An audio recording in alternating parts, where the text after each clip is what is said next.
กะมาบ่ถ้าก็มาใจสักเครื่องอย่างเหนื่อยยังไม่ได้กินข้าวตอนเช้ายังบ่ได้กินข้าวซ้ำโอ้โดยไปล้างถ้วยแต่เช้าผู้จักมุ่งไปเช้านี้ล่ะ6 โมงโดยตะกะบาบพี่น้องเอ้ยย่างไปบรรทัดนี่บ่เอล่ะหรือว่าอยู่ไสบรรทัดนี่แหละเขาไปในโอ้บ่อนที่ว่าเพิ่นเคยจ้างเพิ่นเฮ็ดงานบ่หรือว่าแนวใดเพิ่นเคยจ้างเอาเนาะเพราะว่าแต่ละมื้อก็ย่างไปส่งน้องบ่ล่ะโดยย่างไปส่งน้องมื้ออื่นนี่ก็ได้ไปแล้วมื้อนี้วันอาทิตย์บ่แม่มื้อวันจันทร์ก็บ่มีหมู่เนาะแถวนี้เราก็ได้พอได้ไปนำเขาหั่นนะบ่มีแหละยันว่าผู้มีรถจักรแต่แหละขอไปนำเขาบ่ได้บ่อีล่ะบ่กล้าบ่บ้างดำขำดำข้าวก็เกรงใจเพิ่นแหละเนาะ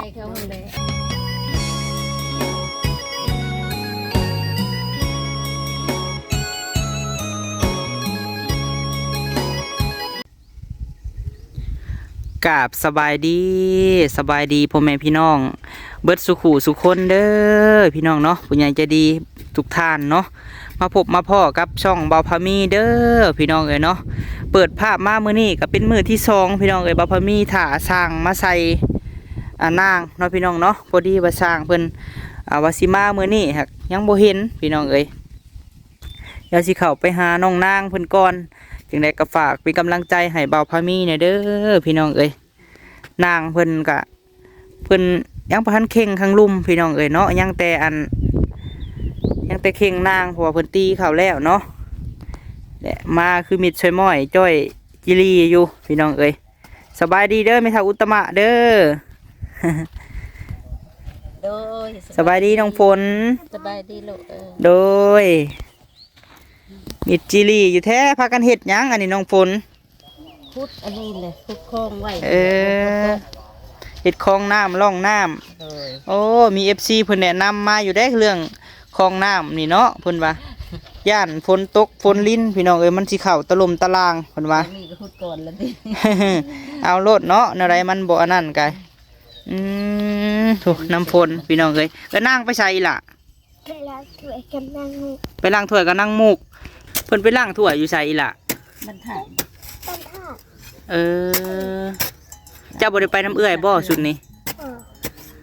บ่ได้ไปซ้ำได้ผลไปตัวงัวมาเลยเนาะไม่ไล่กินข้าวแล้วน้ำฝนได้ยังกินฮะลูกปลากระป๋องกับทอดไข่ปลากระป๋องกับทอดไข่เป็นยังได้สั่งเราเฮาน่ะแม่ยังบ่ได้มาบ่จังว่ายังบ่เห็นมาอยู่มาอยู่บ่มื้อนี้เพิ่นไปเวียกเพิ่นโทรเมื่อวานนี่ว่าไปยามเพิ่นว่าเนาะไปยามบุญเพิ่นว่าจะได้มาหรือบ่มื้อนี้มาก็สิหิวนอนบ่เมื่อยเนาะเพราะว่าบุญเมื่อคืนนี้พี่น้องเอ้ยบ่ได้นอนเด้คืนนี่ก็ไปยามกันโดยยังบ่ทันมาอยู่เพราะว่าผู้อยู่รักษาผมมันใกล้เด้ขี่รถมาโดยโอ้น้องนางเพิ่นไปแต่เช้าเพิ่นบ่โดยไปแต่เช้าพุ่นกับน้องเพิ่นผู้ใหญ่หั่นมื้อนี้วันอาทิตย์บ่ได้เข้าโรงเรียนแล้วเอาน้องผู้ใหญ่ไปนำเขามาหับบ่หรือว่าจังไดแม่ย่างไปแต่เช้าๆพุ่นโอ้ล้างถ้วยงานบุญบ่หรือว่าแนวใดจังว่างานบุญบ่เลยยังบ่ได้ถามเพิ่นว่าไปล้างถ้วยสักเครื่องโดยเอาเนาะพี่น้องเอ้ยถ้าอีบาปแล้วจังโมงบ่สิมานี่เนาะปกตินี่สวยเติบบ่แม่มะเขือก็ช่วยมะเขือก็บ่ช่วยตามเครื่องของโดยเครื่องบ่หลายก็มาไวเครื่องหลายก็สวยแน่สุดนี้น้ำฝนบ่ได้ไปน้ำเอื้อยเนาะอีหล่ะบ่ได้ไปเอื้อยไปมื้อนี้น้องมุกผักคงเฮียนเนาะมันทิดเด้มื้อนี้ผักโรงเรียนเครื่องของก็อยู่มาเบิดแล้วเนาะเมื่อวานนี่พี่น้องเอ้ยโอ้เพิ่นเอาไว้ในตะลมตะลางเพิ่นตอกแล้วบ่ฮะแม่ตอกก็ยังบ่ทันขาดโอ้โดยยังโลดเขาอีกนั่นแหละเนาะไม่โลดเขาไปกินเขากินเผือกกับเรือกินมาแล้วก็เห็ดมีแต่แนวคืบหน้าไปเรื่อยๆพี่น้องเอ้ยเราก็ได้ บ่ได้หาแต่บอกเฮ็ดเองนี่แหละเพิ่นว่าคนอยากได้ อันนี้ก็บ่ได้บอกเลยพี่น้องไปเฮ็ดร่องน้ำนี่เนาะก็เฮ็ดแล้วก็เฮ็ดไปเนาะแม่เนาะ เฮ็ดไปฝนตกมากแล้วมันก็บ่ได้เข้า แม่นแหละคิดฮอดอันตูบเฮาสมัยตะกี้โอ้ยพี่น้องเอ้ยแต่สายบุญเข้ามาซอยเฮาแรกๆแม่เอ้ย โดย ก็อันเฮาเฮ็ดแนวนี้แหละร่องน้ำเฮานะแล้วว่าเขามาให้เบิ่งครอบครัวถ้าอุตมะแล้วโอ้ยว่าค่อยเงียงนํพี่น้องเอ้ย อยู่กับหลานเรากับบุมีหลานจักเห็ดแนวใดเนาะ โอ้ยพอได้เว้าได้ว่าน้ำร้านนี่แหละโอ้ยกวยเอามือเขาได้แม่ ไก่บุทันจับมาซ้ำเนาะแม่เนาะ ยังเลยมันพ่อบ่ทันได้แล้ว โดย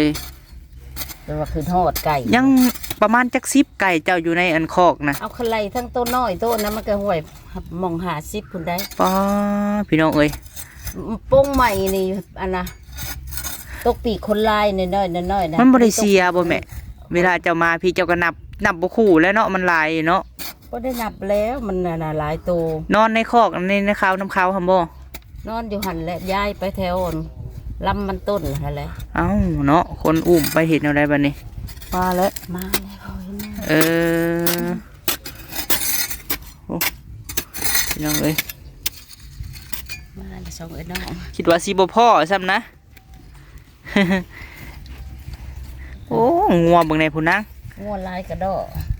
ว่าพี่น้องบรรทัดเนาะลายดีอันนี้ เบิ่งเฮ็ดไปก่อนเบิ่งเฮ็ดก่อนเดี่ยว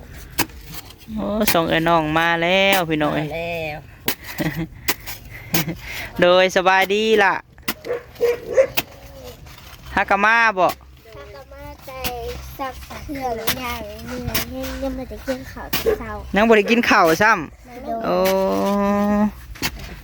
โดย ไว้มาผัดแดด ไปล้างถ้วยแต่เช้าผู้จักมุ่งไปเช้านี้ล่ะ 6 โมง เออโดยตะกะบาบพี่น้องเอ้ยย่างไปบรรทัดนี่บ่เอล่ะหรือว่าอยู่ไส บรรทัดนี่แหละเขาไปในพวก โอ้บ่อนที่ว่าเพิ่นเคยจ้างเพิ่นเฮ็ดงานบ่หรือว่าแนวใด มันเคยจ้าง โดยเพิ่นให้เท่าไรหั่นล่ะ 100,000พี่น้องเอ้ย100,000ก็ประมาณ100กว่าบาทเนาะโอ้ยถึกดำเสียมแม่ย่าเด้ลูกเอ้ย มาแต่ล้างถ้วย โดย มาพ่อถ้าอุตมะคิดว่าสิบ่พ่อน้องนางแหละสิเมื่อแล้วว่ะ เราก็คิดว่าบอพมีแล้วสิเขามาพ่อว่ะเอาไปล้างถ้วยปะก็ได้ โดย โดย เอาเนาะคันกะเฮ็ดโลดอีหล่ะเอ้ยเนาะถ้าว่ามีบ่อนไปก็ไปเนาะอ้ายเข้ามาบ่เห็นเจ้าก็ทายแม่ย่าเจ้า โดย เนาะน้องหมุก โดย คนเฮาก็ต้องดิ้นรนแหล้วน้องเอ้ย โดย ถ้าบ่เฮ็ดก็บ่ได้กินคือว่าแหละ โดย เก็บ10เก็บ20ไปพี่น้องเอ้ยเมื่อยย่างไว้ล่ะ โดย เหนื่อยหนาวอย่างเอาไปแบบโบเมนซองรักผมว่า สองลักเนาะเพื่อหอยบรรทัดกับพี่น้องเอ้ย พุ่นแล้ว อืมคือของอยู่ของกินกับซื้อมาแต่พุ่นแล้วเนาะอีล่ะคันว่าอันไปซื้อกันเนาะ เถื่อก็ซื้อมาเลยบางเถื่อกับบริซื้อมา โดย กินปลากระป๋องอัน ยังอยู่บ่สาวละตีซื้อมาให้นะ ยังเหลือป๋องเดียวไข่กับยังเหลือประมาณ3 หน่วย โดยเอาเนาะเพราะว่า แต่ละมือก็ย่างไปส่งน้องบ่ล่ะ โดยยางผสมหน่อยมื้ออื่นนี่ก็ได้ไปแล้วมื้อนี้วันอาทิตย์บ่ แม่ มื้อวันจันทร์ก็บ่มีหมู่เนาะแถวนี้เราก็ได้พอได้ไปน้ำเขาหั่นนะ บ่มีแหละ ยันว่าผู้มีรถจักรแต่แหละขอไปน้ำเขาบ่ได้บ่อีล่ะบ่กล้าบ่ อยู่ดำบ้างดำค่ำดำข้าว ก็เกรงใจเพิ่นแหล้วเนาะ ให้เขาเลย เออ บางเถื่อกระมูไปเศร้าบางเถื่อกระมูไปสวย โดย ไปเพิ่นก็ได้ แม่นแล้วพี่น้องเอ้ยมันก็ไกลเติบก็ย่างออกไปนี่ได้พี่น้องเอ้ยเนาะทางเฮือนปานางพุ่นเนาะ แม่น ออกไปพุ่นโค้งเฮือนเบาโซเจ้าของที่แล้วก็โค้งไปพุ่นพี่น้องบ้านโรงเรียนเพันอยู่หุส้นนะเนาะมันก็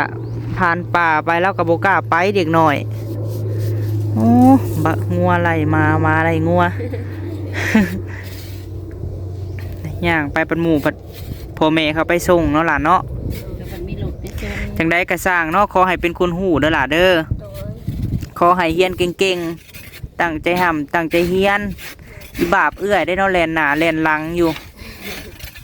จะเกี่ยวไป ส่งน้องแม่กันว่ามือไปเฮียนค่ะว่านี่อันเขาจ้างกันจังจะไปเวียกแม่ โดย บ่มีรถเลยยากหลายอย่าง แม่น ใส่กันยาก ที่ว่าน้องนางเพิ่นขับรถเก่งเนาะพี่น้องเนาะเพราะว่าก็คือจับน้ำหมู่อะไรพี่น้องคือหู้เนาะค่อยคิดเห็นแต่สมัยค่อยตะกี้ไฟเฮียนขับรถกับบ่แม่นไว้เฮียนดอกเฮาแบบเขาใส่ให้เฮาไปซื้อหันซื้อนี่หั่นนะน้อง แม่น ไปโรงเรียนเล เลย ย ว่า เรียนน้ำมู ตอนช่วงน้องยังเฮียนน่ะน้องไปโรงเรียนแล้วมีหมู่น่ะหมู่มีรถจักร โดย แต่หมู่น่ะน้องก็ขอให้หมู่มาหับเนาะทางหมู่ไป โดย อันว่าเพิ่นมาหับเขาเนี่ยได้บ่เขาบ่มีรถไปหมู่ก็ว่าได้เดี๋ยวเขามาหับ โดย แล้วบัดนี้น่ะหมู่น่ะอันขี้คร้าดเอาง่ายว่าเพิ่นน่ะคันมาหับเพิ่นน่ะ โดย ข้านครับเพิ่นขับไปว่ะ โอ้ แล้วก็จับของหมู่ให้ก็เป็นมาเลย โดยนั่นแหละเนาะเจ้าเฮียนของมอหยังล่ะ มสอง มอสองพี่น้องเอ้ยหลังจากนั้นแล้วก็ออกเนาะบัดนี้เนาะ โดย อืม มีเงินหาเงินเรียนเลย แล้วเราก็เป็นหนังสืออยู่พี่น้องเอ้ยน้องนางก็ได้เจ้าปสองบ่อันน้องมุก พอดึก ปหนึ่งพี่น้องเอ้ย ตอนหนึง อดเอาและอีหล่ะเอ้ยเนาะเฮ็ดจังได โดย ทำซะ ก็ได้ที่หนึ่งตลอดได้นะ บ่ เอ โอ้ อคนนั้น และป้าลุงเพิ่น นี่แหละ เบิ่งเนาะเพิ่นป้าลุงอยู่ต่างประเทศเบิ่งน้องมุกป้าลุงเอ้ยเนาะเพิ่นเรียนปหนึ่งเขียนก็ไก่เขาไข่นี่ก็เป็นแล้วบ่อีหล่ะ เป็นเหรอ เออ เก่งเลย เล่าเบิ่งดูบางสูตรนะ 2+2 2+4 2+6 2+7 2+8 2+9 2+10 298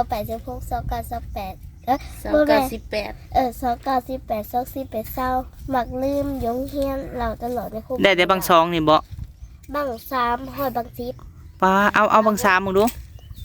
313 326 339 342 35 15 36 18 37 21 38 34 39 37 30 ได้เยอะได้ 34 414 428 436 442 เฮ้ย 8 โมเมนต์ ยังกับ เอาใหม่เริ่มใหม่ 46 45 เบิ้ง เบิ่ง 414 428 436 442 432 446 450บ่แล้วบ่าวก็ยังบ่เก่งเจ้าก็ยังเป็นกว่าข่อยเด้นี่เนาะเออ โดย ปกติเพิ่นก็อ่านได้ปกติ โดยกดดันได้ออกคลิปหน่อยล่ะเนาะปหนึ่งก็ถือว่าเก่งได้พี่น้องเอ้ยถ้าอุตตมะได้หม้อยังก็แม่เจ้าเฮียนนะ อัน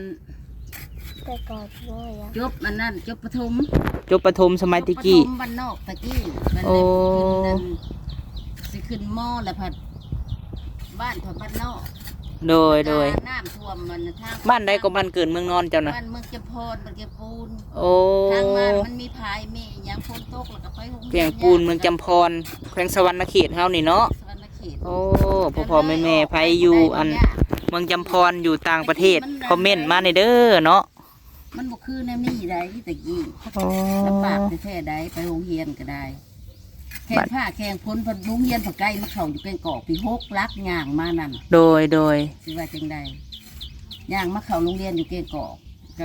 บ่ไหวแล้วก็เลยออก โดย ก็ยังดีเนาะที่ว่า สิมาเข้ามอก็เลยออก ได้เขาหามงเฮียนลานกะ เป็นหนังสือพี่น้องเอ้ย พออ่านได้เขียนเป็นอันจบมันประถมตะกี้เนาะ โดย ก็ถือว่าใครอยู่ผู้จักป้ายนั่นป้ายนี่อยู่ ตัวบ่ได้เลยเนาะน้องนางเนาะพอเป็นอยู่พี่น้องเอ้ย อ่าน พวกบ่ได้ดอกสมัย พอได้เข้าหามงเฮียน ได้เสียเดือนเท่าไหร่เนาะน้องมุกนี่ เสียตั้งแต่ต้นเขาแล้วเลยแสนกว่าบ่แสนปลาย บ่ได้เสียบ่แต่ละเดือนนี่ล่ะ บ่อันน่ะ ได้เขาโรงเรียนจ้าง คันห้องเรียนจากเลยได้เสียประมาณเดือน50บ่คือน้องฝนนี่คันเขาอนุบาลก็50หรือ60 โอ้อันนี้เขาโรงเฮียนนั่น นี่ ยั ล่ะ ง มันนี่แหละ สามัญรวมนอนบ่นี่ฮะ รวม เสียเธอเดียวแสนปลายแล้วก็แล้วเลย มีแต่ปึ้มบิ๊กซอ เนาะเขียน เครื่องนุ่ง มีสิมาในเพิ่นก็ให้เข้าเล่นนี่ แม่นบ่เจ้าบ่เข้าบ่เจ้าหั่นล่ะยังน้อยอยู่บ่ ปีหน้าได้เข้า ปีหน้าเข้าแล้วเนาะเดี๋ยวนางสิได้ย่างไปส่งคือเก่าอะไรพี่น้องเอ้ยตะกะบาปเรา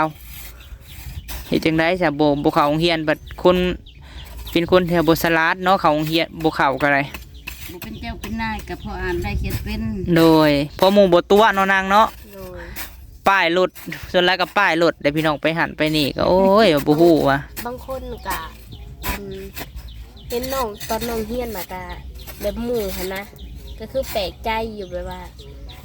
เอาเป็นหยังเพิ่นคืออ่านภาษาไทยได้ภาษาลาวก็คือว่าบ่เก่งปานใดหั่นนะ โดย อ่านได้แต่เขียนก็ได้อยู่หน่อยนึง โดย แต่แบบพอเฮียนนำโทรศัพท์เนาะแบบเขาก็บ่มีดอกแต่ว่าหมู่เบิ่งน้ำหมู่แล้วก็เฮียนน้ำหมู่ โดย แล้วก็พอได้ ก็พอได้เนาะอันเบิ่งไปน้ำหมู่คือข่อยก็บ่ได้เป็นดอกกะเห็นในโทรศัพท์อีหยังก็จำเอาคือละตีก็เขียนนี่บ่ได้ได้น้องข่อยก็ได้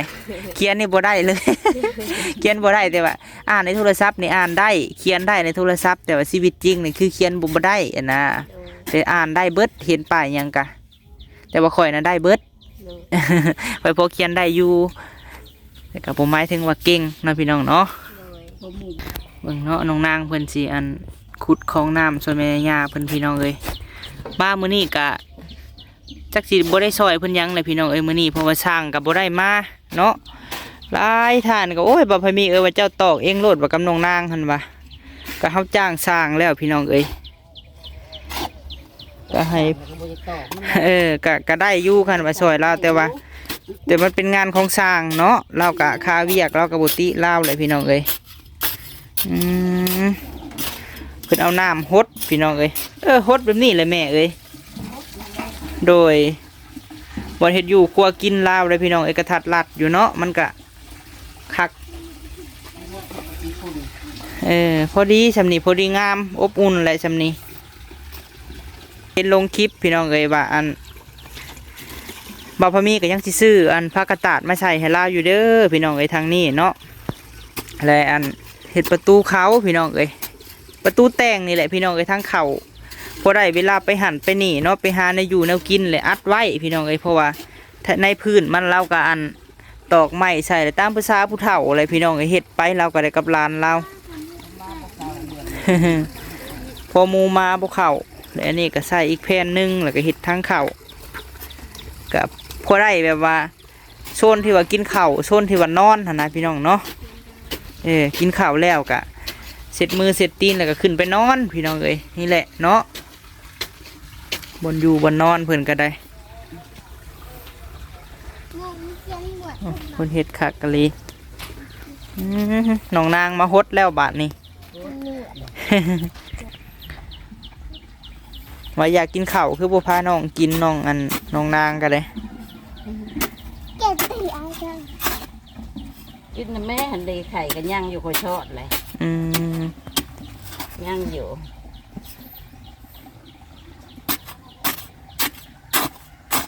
เรียกก่อนเถอะ เพิ่นฮดพี่น้องเอาน้ำมาฮดเนาะฮดให้มันแจ็บเปล่าแล้วก็ได้ล่องน้ำล่องในฝนตกก็สบายพี่น้องเอ้ยใช่ป่ะบ่กินข้าวก่อนบ่น้อง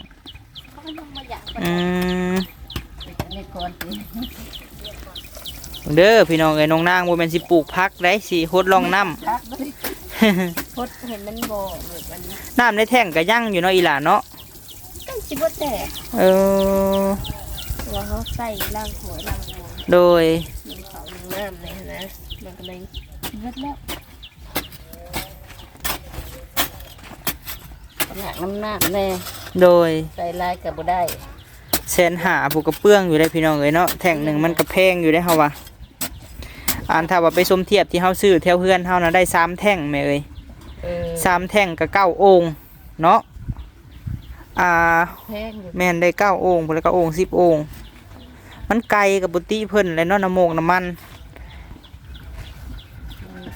น้ำมันเพิ่น แม่น2-3ลักเผื่อมาพี่ก็ได้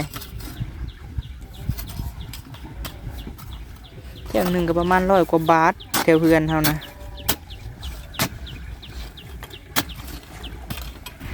เอาคักๆได้ไหมตู้เอ้ย เอามือแท้ๆได้ เอามือเหรอเนาะอันนี้ มือสดๆล้วนๆล้นได้ เบิ่งพี่น้องเอ้ยน้องนางเพิ่นเฮ็ดแล้วบัดนี้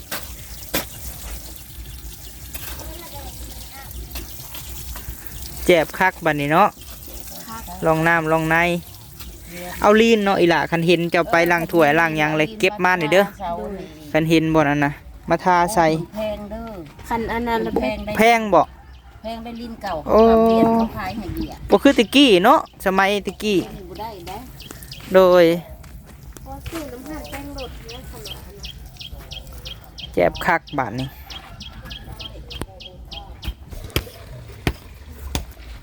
ลงใส่แจง สั่งเรากับบ่มาสำน้องนางเนาะ หมดลำไปเขาสิตี นอนแล้วสั่งเฮานี่น้องนางเอ้ย คันมาก็เย็นเมื่อยบ่จ๊ะ โดย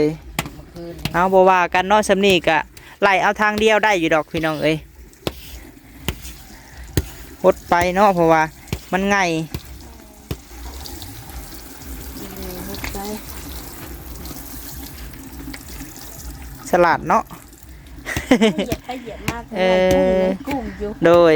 เอาหน้าใส่ไปเลย ตอนแรกไปยัดน้ ประหยัดน้ำมันไม่ยาพ่ออะไรเพิ่นว่า บ่ตื้อเลย เอาไปอาบมาเนาะ โดย ำเอาไว้ใส่มันสิเวิร์ดแล้ว พ่ออะไรล่ะมันง่ายเนาะ ปลูกลายปลูกนั่นปลูก เออ นี่ก็บ่มี เขายังปลูกยังบ่ได้เด้อพี่น้องไอ้ช่วงนี้ยังบ่เห็นเราปลูกก่อนเรายังบ่มีน้ำในมันก็สำคัญแหละผู้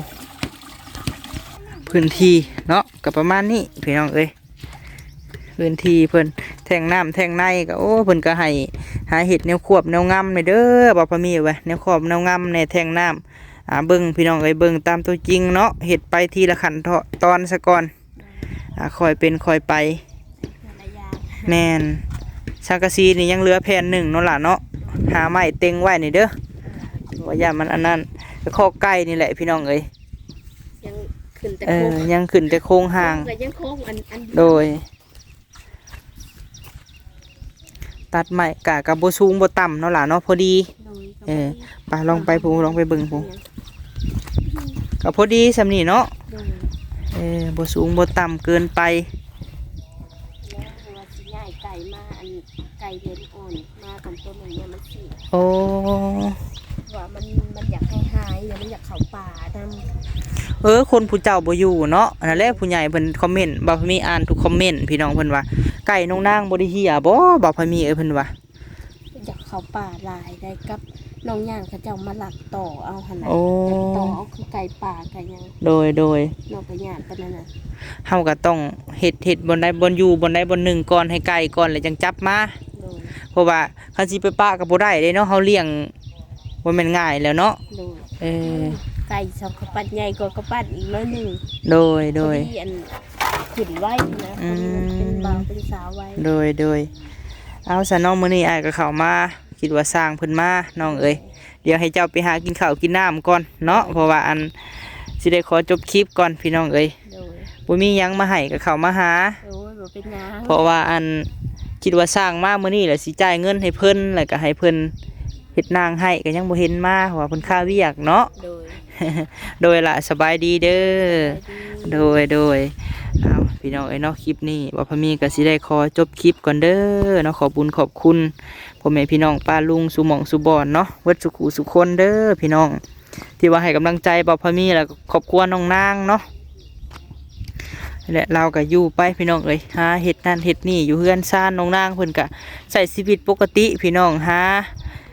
รับจ้างไผจ้างหยังก็ไปก็เราก็ย่างไปแหละพี่น้องคือฮู้นั่นแหละเนาะจึงได้ขอบุญขอบคุณสุหม่องสุบอนเด้อพี่น้องเอ้ยคลิปนี้กล่าวคำว่าสบายดี